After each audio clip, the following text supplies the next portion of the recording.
waiting for him. McMarion looking for him. Picked off, go for it, and he's going to take this to the house. The Beavs dropped a heartbreaker in the Rose Bowl last week. This week gets a visit from Arizona and a Wildcats team that's still searching for their first conference win. But OSU is getting a boost on defense with 2 starters coming back and hopefully their workhorse running back, Ryan Knoll. Coach Gary Anderson joins us to break it all down. Beavers Inside the Huddle starts now.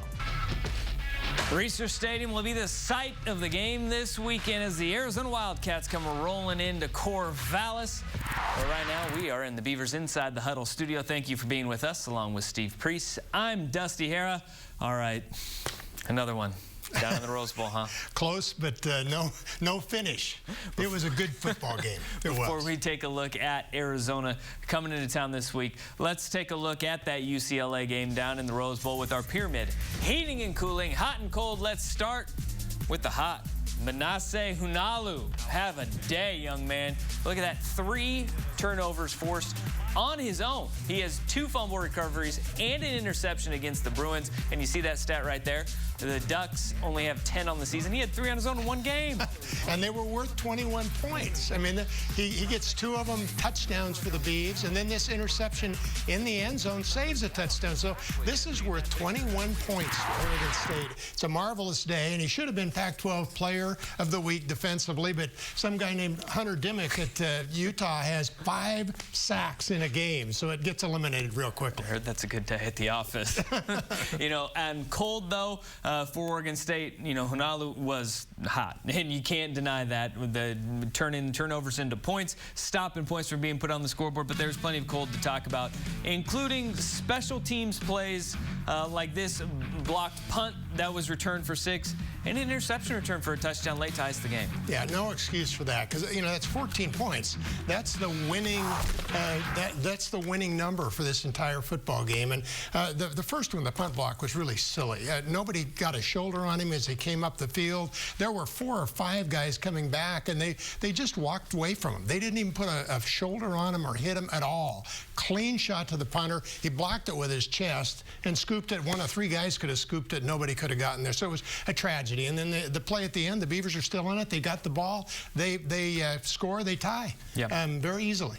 You know, there's a lot of things that you see young teams end up doing. And Oregon State still turning that corner. And it's a big corner to turn. And in year 2 with Coach Anderson, they're getting closer. They're inching closer and closer. But it's going to be those small plays that are going to be the determining factor between wins and losses. Well, and the small plays and the big injuries have been such a factor this year for Oregon State. And you lose more key people last week. And the amazing thing about it and the best thing about it is all these young guys that are getting a chance to play are really starting to improve. And next year, there are going to be some real battles for positions. Well, there was 1 spark on special teams for the Beavs that almost turned into a touchdown of their own, and that's our damn good moment. Faking everybody out, brought to you by Flat Tail Brewery.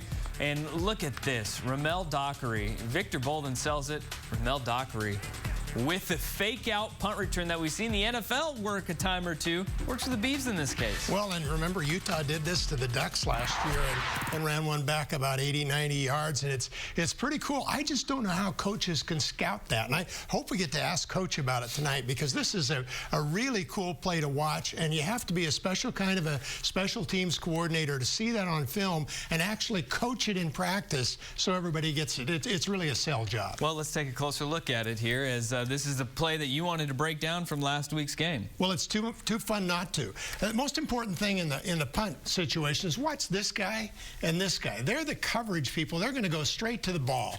All right, they're going to fire down. These guys just cover downfield. Take a look at it. But the other person that's really important is this guy.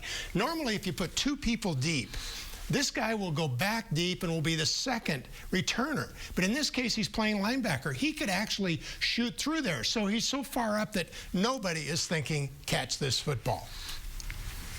And that is Ramel Dockery, who just bails out. You see him running down the field all the way down. He's got his eye on the ball. Look how it's just perfect.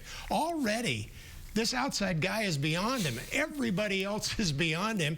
He's just got clear sailing up the sideline. Only a couple of big guys in the wedge are going to be even on the field to do anything about this. Take a look. and it's a lot of fun. He makes a good move on 2 big linemen. He's got 4 or 5 blockers there. One guy manages to bring him down, but it turns into points for the Beavs. 7 points off that. And it was a great call. And again, I hope we get an opportunity to talk to Coach about who came up with this idea, because it was marvelous. You know, that is something that easiest blocks of their lives right there. He didn't have to touch anybody. No. It was clear sailing all the way down from Mel Dockery. Just that kicker did a good job too of forcing him back in towards the middle. The kicker did a great job, and the other guy that did a great job is Bolden, the receiver.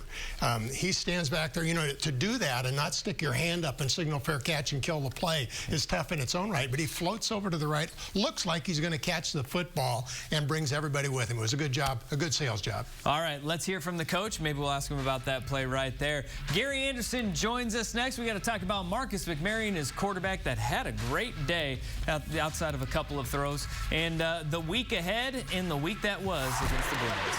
And welcome back into our Portland Beavers Inside the Huddle studios. We head now down to Corvallis, where Gary Anderson joins us. Welcome in, Coach. How you doing this evening? I'm doing all right. How are you guys? Great, Coach. Coach, that play, Romel Dockery's return. First of all, tell us which one of your coaches on your staff found that, and then coach us through how you actually run that play, knowing that the kicker's, I guess, gonna hit a hook. Well, you know, Jake Cookus came up with that, and I'm sure he's seen a couple other teams do it in the past, and you know, it's basically built off the ability to have a tendency within their structure of their punt game that it's going to go to one side, and you're pretty confident it's going to go to that side, and then you bluff the return, making their guys think, who have their back to the ball, that the ball is going the other way than it's really going. And so it's a deception play.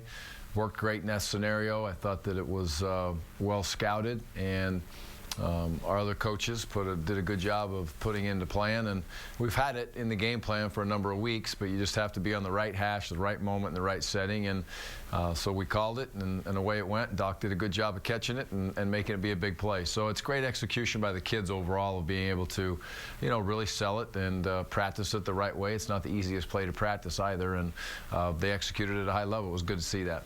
You know, one thing that you said was in the game plan and was maybe in the works was the return of Connor Blount. You said that getting him in the game last week was something that you guys were wanting to do. Is him staying on the sideline just as easy as Marcus McMaryion was having a great game and you couldn't afford to take him out? That's kind of the flow of the game. You know, Connor's in a scenario to where we want to make sure he's ready. We want to make sure he's in the moment and where he should be.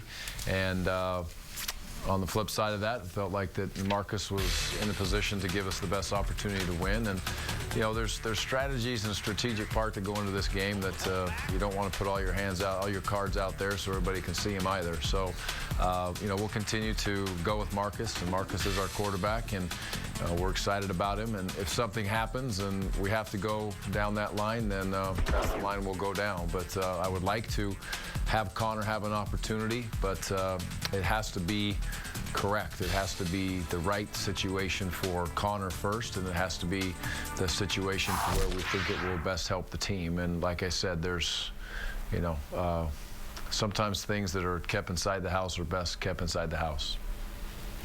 Coach, one thing that was troubling to me last week, in fact, 3 out of the last 4 weeks, we had a difficult time with penalties.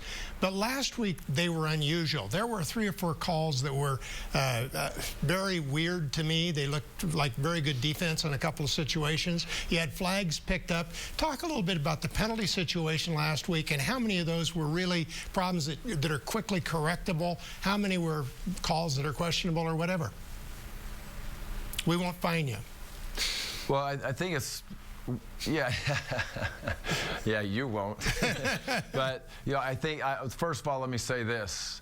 If we sit back and, you know, we start worrying about the things that we can't control, I think this team has really handled those situations so well with injuries and situations that have rose from really all the way back into last summer, all the way through the season. And, you know, I would put penalties in that exact same situation. There's penalties that you can control, and those are the administrative penalties. And, you know, we had 3 of those situations in the game that I think we can be much better at, and you would like that to be at a 0. Is that realistic? Sometimes yes, but you want that number to be extremely low. That's execution, that's coaching, that's players paying attention to detail. And then there's the ignorant penalties.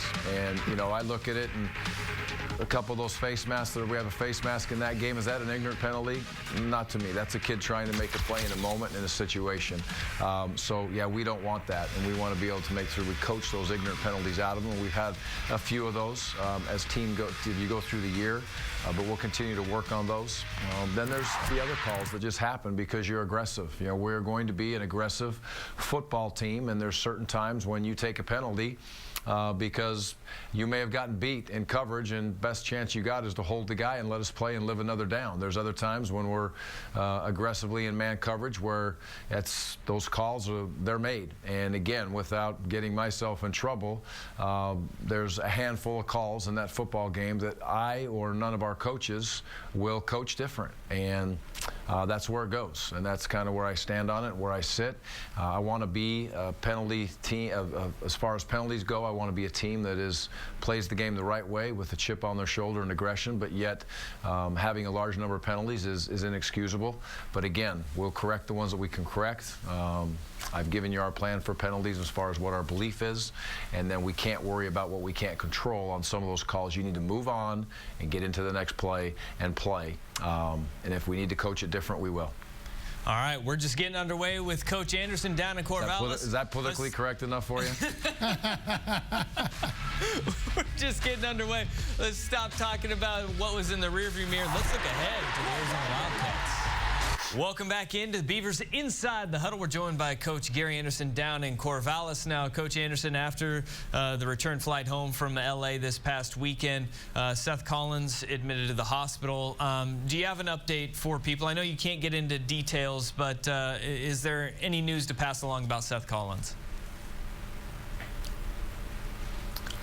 Well, I wish I could pass around more news, and you guys know as well as I. I can't say much about the scenario, the situation, other than what I can say is that it's been a tough week in a lot of ways for this football team, and we're going to fight through it. It's very difficult for myself. One of the hardest things that you go through, and there's injuries, and that's part of the game, but. You know, we've had some scenarios this year that you get into a spot where the spot with Seth, and then you get kids that have had cancer. That's way different than, I hurt my knee or I twisted my ankle. And so we're all here to support Seth, be there for him.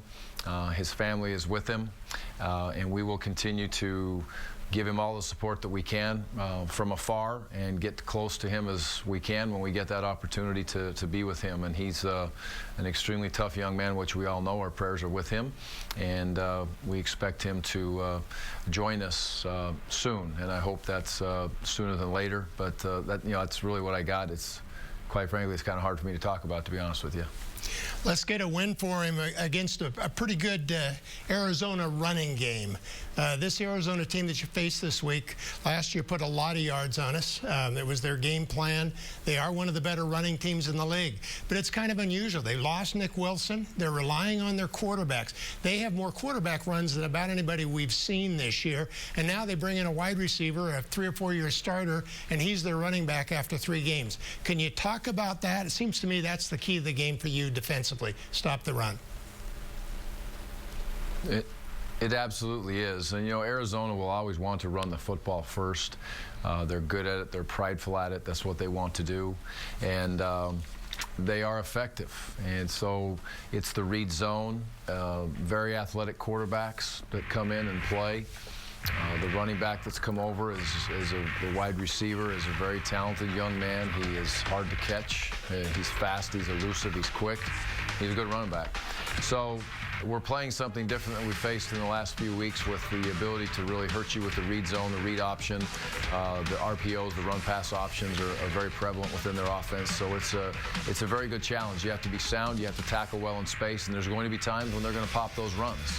And you have to be able to get them on the ground and line up and be able to play again and find a way to get them behind the chains. So that's what teams have done. The teams that have had success against Arizona, they've been able to jump out and get leads, and then they get a little uncomfortable because they have to throw the ball more than they really want to, and then they get themselves kind of in a tug of war with throwing the ball, running the ball, and then being able to fight up against the clock. And you can see that. But when they can get in games, settle in, play their game, it's a close game.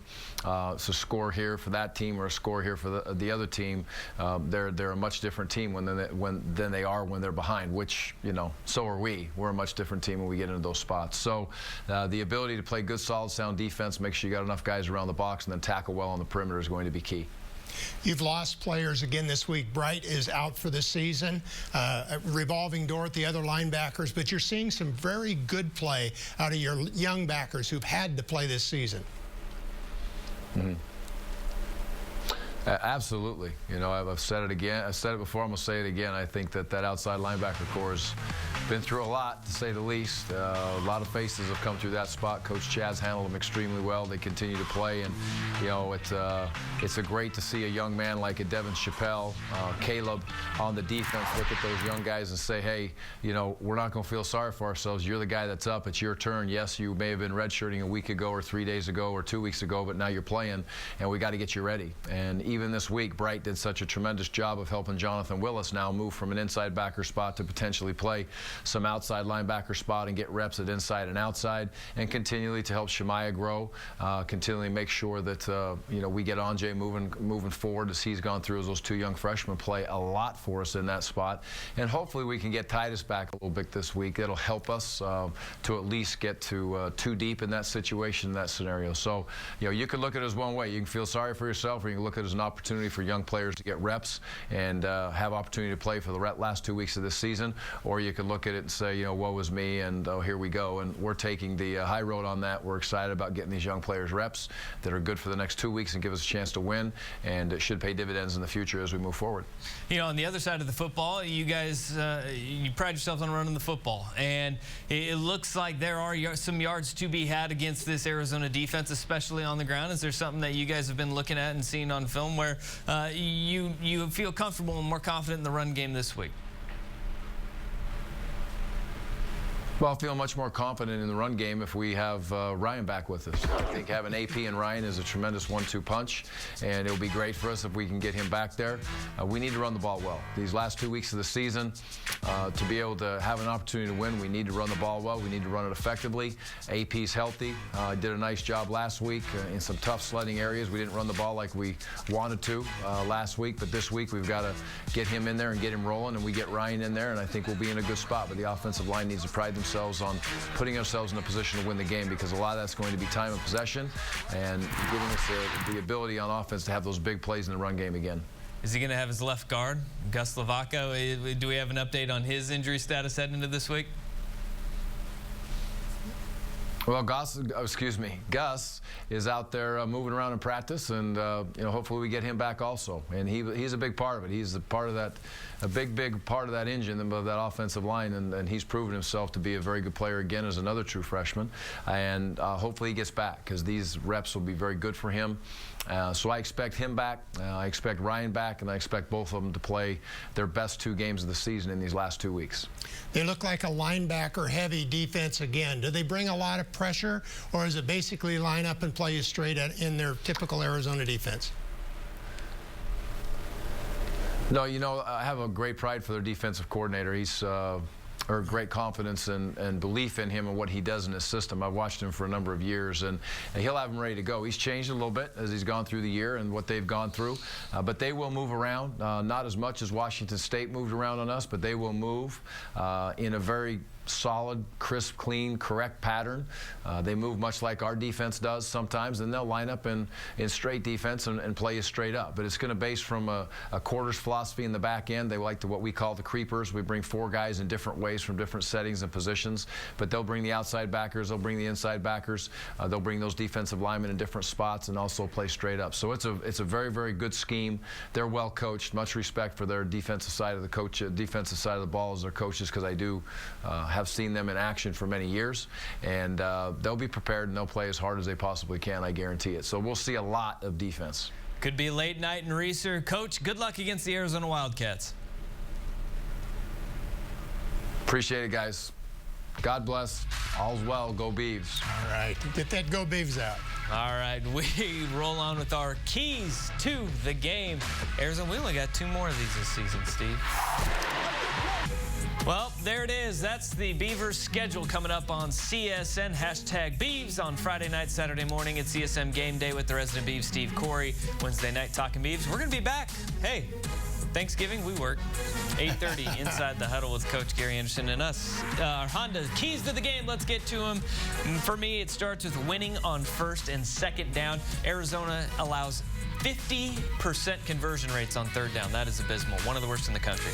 Number 2, also one of the worst in the country, is Arizona's scoring offense. And if the Beavs can give them some help by scoring a defensive or special teams touchdown, that is huge for this Oregon State team. And then, again, one of the worst in the country is Arizona's turnover margin. They are 124th out of 128 teams in turnover margin against FBS opponents, -14. Wow, I like the idea of your 2 and 3 or both. Beavers got to dig touchdowns out of somewhere, so those are great.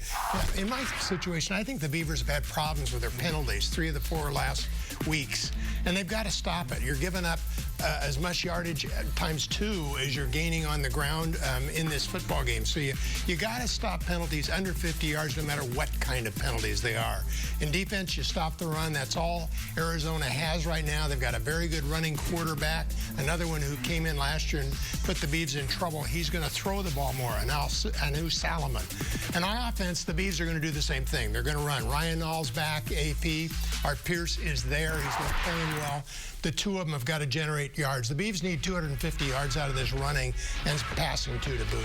It's a late night at Reeser against Arizona. We'll be back on Thanksgiving, 8:30 with Coach Gary Anderson. It's Beavers inside the huddle.